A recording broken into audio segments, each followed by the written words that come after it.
Je vais te dégommer ta gueule, arrête. T'inquiète, tu vas faire quoi? Arrête. Quel est ton problème? Tiens.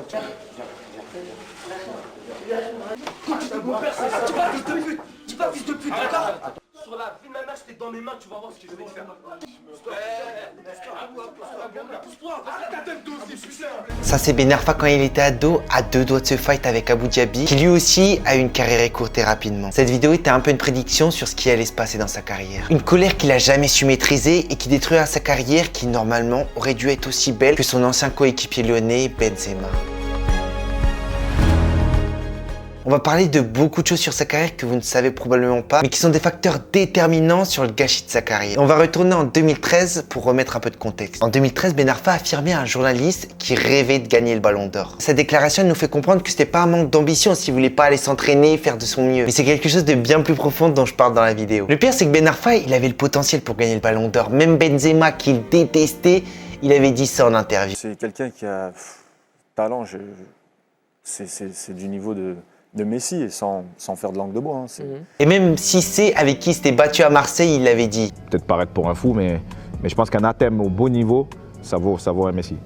Beaucoup de gens disent ça. Ça vaut un Messi. Un an plus tard, après cette déclaration, Athème y rejoignait Hull City, où il y avait notamment Mike Gear. Mais malheureusement, ses performances dans le club, elles n'étaient pas en accord avec ses paroles. Parce que lors de ses 8 premiers matchs où il était titulaire avec Hull City, ils ont tout perdu, et c'est seulement où il était remplaçant qu'ils ont enfin gagné. Si je vous parle de cette période, c'est qu'à ce moment, Ben Arfa était dans une très mauvaise période dans sa vie. Après un enterrement, il était sorti et il était parti en voiture chez lui à toute vitesse, où il aurait percuté une voiture garée très violemment, et il aurait continué de conduire malgré ça. Mais le lendemain, il était quand même dans le 11 de départ, sauf que 30 minutes plus tard, son entraîneur Steve Bruce remarque qu'il court pas du tout et il analyse même ses performances et il remarque qu'au bout de 30 minutes, il avait moins couru que le gardien d'Hull City. Alors évidemment, il a pété un câble et il l'a directement sorti. Et après ce match, son propre entraîneur lui a dit qu'il était plus le bienvenu ici. Et ça, des histoires comme ça dans la carrière de Ben Arfa, il y en a plein. Comme avec Newcastle, qu'il avait prêté à Hull City, mais ils étaient tellement choqués par son comportement qu'ils lui ont aussi demandé de partir. Ils ont tout de suite résilié son contrat sur le champ alors qu'il n'était pas fini. Mais après cette résiliation, plus personne n'entendait parler de Ben Arfa et même ses proches s'inquiétaient pour lui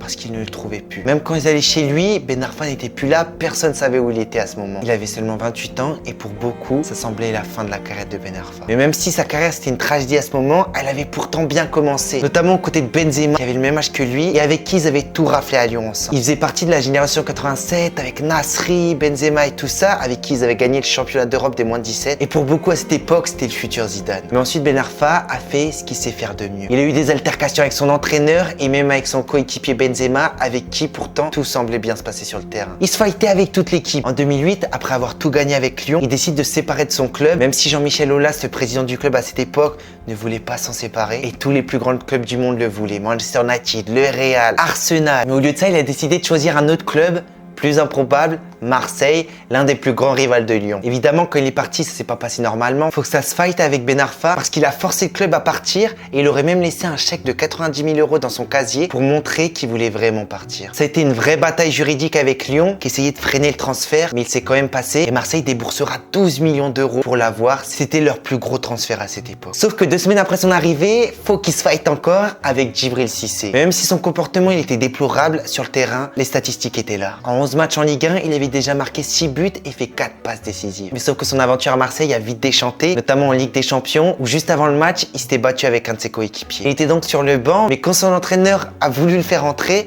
il a refusé. C'était du jamais vu. Après ça, c'est Deschamps qui est devenu entraîneur de Marseille et il le mettait la majorité sur le banc et Deschamps était beaucoup critiqué pour ça, car beaucoup disaient qu'il tuait le Mozart du foot. À ce moment, Ben Arfa avait 23 ans et il avait quand même 15 titres à son actif, bien plus que Maradona, Kaka ou Zidane à son âge. Mais même s'il était considéré par Thierry Henry comme un monstre du football, ou bien par Platini comme le nouveau Maradona, à ses 23 ans, les plus grands clubs du monde ne le voulaient pas. Parce que malgré son talent, il voulait pas d'un joueur avec un comportement comme ça. Il avait seulement des offres de Galatasaray ou Newcastle, des clubs moyens. Il a finalement signé à Newcastle, mais sauf que 4 matchs plus tard, il subit une énorme blessure du charcutier De Jong qui lui a fracassé le tibia et le péroné, laissant son pied détaché au reste de son corps. Ah, c'était affreux. Après ce tacle si brutal du charcutier, il a été écarté de sa sélection. Mais malgré sa blessure, Newcastle, il voulait le garder. Parce que tout le monde avait été impressionné par Ben Arfa aux entraînements. 412 jours plus tard, Ben Arfa était de retour et c'était le Ben Arfa qu'on kiffait parce que toutes les 85 minutes, il participait à un but dans le match. Il a même été rappelé en équipe de France et c'était la meilleure saison de Newcastle à cette époque. Mais même si ça se passait bien, les choses ont commencé à partir en vrille comme d'habitude. Parce que petit à petit, il perdait de plus en plus de temps de jeu, ce qui forcément l'a agacé et il faisait ressentir à toute l'équipe. Il hurlait dans le vestiaire que des joueurs pires que lui jouaient à sa place. Et il était si agressif avec son entraîneur que la fédération a décidé de l'exclure de la sélection. Et en club aussi, ça se passait pas super bien parce qu'il était de nouveau blessé. Et quand il est revenu de blessure, évidemment, il était en conflit avec son entraîneur qui refusait de le faire jouer. Et Newcastle perdait chaque match. Il a donc été prêté à Hull City et ça s'est vraiment mal passé avec ce club parce que ses performances étaient claquées. Après ça, il lui fallait un nouveau championnat. C'est pour ça qu'il a signé à Nice avec Claude Puel. Et c'est à Nice qu'on a retrouvé le Ben Arfa qui nous fait kiffer, où il marquera 17 buts et se faufilera dans toutes les défenses de Ligue 1. Ça avait l'air hyper simple pour lui sur le terrain. Il sera même resélectionné en équipe nationale,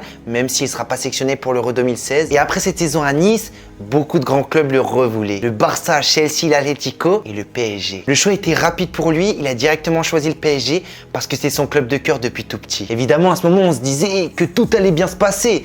Tout pouvait que bien marcher. Il était dans son club de cœur, ses performances étaient magnifiques. Ibrahimovic était parti, il leur fallait donc une nouvelle star. Mais malheureusement, l'entraîneur, qui était Unai Emery à cette époque, n'a jamais voulu de lui. Quand le président l'a recruté, ils ont même pas demandé au coach. Et ils avaient inclus dans le contrat de Ben Arfa qu'il lui verserait 75 000 € supplémentaires par mois s'il était à l'entraînement à l'heure et si son comportement avec les médias, avec ses coéquipiers était irréprochable. C'est quand même fou d'avoir ça dans son contrat. Mais vu qu'Unai Emery n'en voulait pas, il refusait de le titulariser et les seules fois où il le titularisait, c'était pour des petits matchs en Coupe de France avec les équipes amateurs. Évidemment, Ben Arfa, ça l'énervait de ça. C'est pour ça qu'il se moquait de l'accent d'Unai Emery et même de son président devant tous ses coéquipiers. Il a même fait une blague à l'émir du Qatar sur son président, mais ça n'a pas du tout plu à Nasser, qui en avait déjà marre de Ben Arfa et qui voulait déjà s'en séparer, le forçant même à accepter un transfert en Turquie. Après ça, Ben Arfa il s'est promis qu'il jouerait plus jamais pour le PSG. Et il lui restait 1 an dans son contrat et du coup pendant une saison, il était tranquillement assis sur le banc, il faisait ses petits entraînements et il était bien payé. Il y avait plusieurs images où il était au kebab et ce fou a même posté une photo sur Insta en postant 1 an au placard. À la fin de son contrat, il va à Rennes et il retrouve 1 an plus tard le PSG en finale de la Coupe de France où il gagnera et quand il verra Nasser qui a essayé de lui mettre la main sur le cou, il prendra sa main et il l'enlèvera et il dira après ce match: Pour vous, personnellement, face à Paris, c'est particulier, c'est un peu une revanche? Vous savez, ouais, bien sûr, c'est particulier. C'est particulier surtout par rapport au président Nasser. Mais dans la vie, il ne faut jamais sous-estimer son adversaire. Un jour ou l'autre, il revient plus fort. Après ça, il est passé dans plusieurs clubs avec Bordeaux, Lille et tout ça, où ça s'est mal passé comme d'habitude. Ben Arfa, il avait tout pour avoir une carrière à la Messi, à la Benzema, à la Mbappé. Mais je pense que l'un des facteurs qui a gâché sa carrière et qui a gâché la carrière de beaucoup d'autres joueurs, même pour certains joueurs avant qu'ils éclosent, c'est son entourage. Comme disait Mavouba Niang, son ancien coéquipier, son entourage, je ne sais pas ce qu'il lui mettait dans son cerveau, mais il devait lui mettre de la merde. Je lui parlais, il ne voulait rien savoir. Même Deschamps l'avait dit. Malheureusement pour Hatem, et ce n'était pas d'aujourd'hui que je le dis, son papa l'a confirmé aussi, il n'est pas bien conseillé, c'est un bon gamin, et quand je dis gamin, c'est un gamin aussi. Et même en 2014, Hatem Ben Arfa l'avait dit, je ne suis pas parti avec des bonnes bases. Sans remettre en question mes parents, mais fallait pas que ce soit trop sévère quand je partais au quart de tour. Je suis trop fragile, un moindre truc m'atteint énormément. Mon rêve, c'est d'être une star, d'être le plus grand joueur, mais la responsabilité est énorme. C'était Tips, c'était un plaisir, et si vous êtes arrivé jusque là, commentez.